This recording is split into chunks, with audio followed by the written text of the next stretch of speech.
Congratulations to Virginia. They were one run better, and they get to advance. I just want to commend my team for everything they've been through for the last 2 years, getting to this point.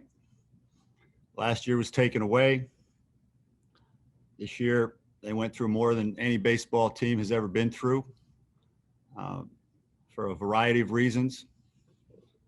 And they battled their asses off all year. And so I want to thank my team, my staff, everybody involved in our program for making this a good year. Not a great year yet, but a very, very good year, and one we can build on. Be happy to answer any questions.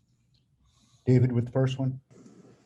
Hey, Mark, thanks for doing this. No, it's just right after the end, but looking back at this year, how would you describe it? What was the main problem? Just what was the best success you had? Just what's kind of the amalgamation of this year? Well, clearly our pitching has gotten to the point now where we can be considered among the best. And we still have some work to do offensively. I think that's clear. I think doesn't take a rocket scientist to figure out. We still need to make more progress in that area. But that comes with experience. That comes with a lot of factors, and it will continue to improve. But again, the total picture is it was a good year, but we won great years around here. Ben Portnoy. Mark, to that end, when you look back at this weekend, what are kind of the things that you feel like you learned about this ball club in the last, few days of this season, and what do you kind of take from this weekend? Well, I just take that this was a very good group. The group we had in the dugout wanted to win very badly. They were committed. They made sacrifices. They stuck together.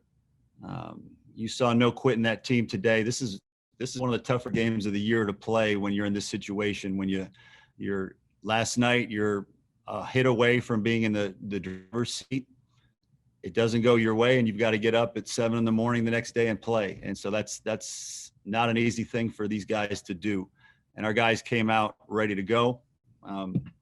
But again, like last night, we were one hit short. We pitched great. Bullpen was unbelievable all weekend. But we were one hit short for the second night in a row. Colin Taylor.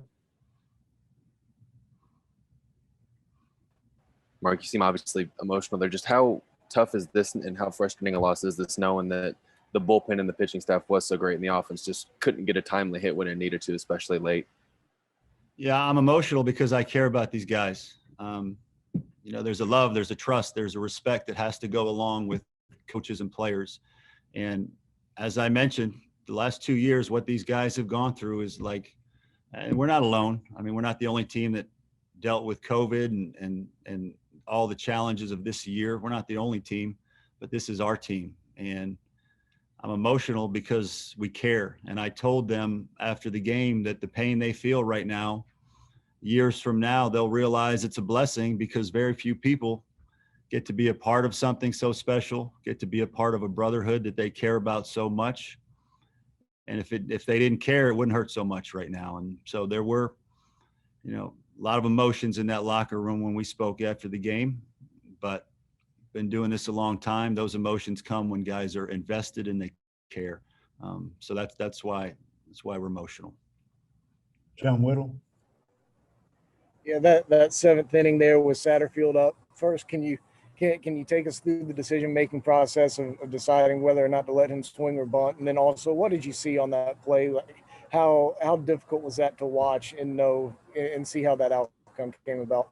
Yeah, well, the decision, again, decisions are only judged by did it work or not. And you can't account for unlucky bounces. You can't account for freak double plays in that situation.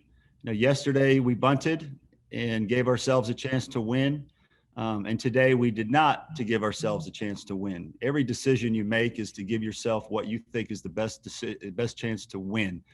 And the way that inning was flowing, the way Satterfield had swung the bat, it felt like the best thing to do was to let him swing. And he crushed that ball. And if it goes anywhere else, it's a hit. But somehow it turned into a double play. And again, when you make decisions, you need facts. You need a strong backbone to make those decisions. And then whatever happens, you've got to live with it. And again, you can't account for a bad bounce or bad luck. And that's what happened on that play. That ball goes anywhere else, and now we're really rolling. And instead, it turned into one of the more freak double plays I've seen. And yeah, it was tough to watch it. One of those plays that, as it's happening, it feels like it's in slow motion because you can't believe that it's happening. So it did, and we've got to live with it. Phil Kornblue.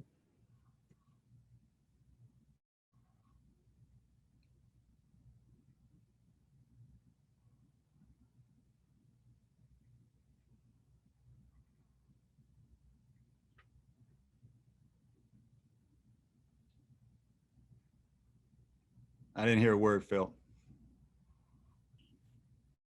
Let's go to Dick Cox, and we'll try to come back to Phil. How hard is it the last 2 days to have been in position and had the players at the plate that have come through all year long when you really needed them and not be able to get the big hits?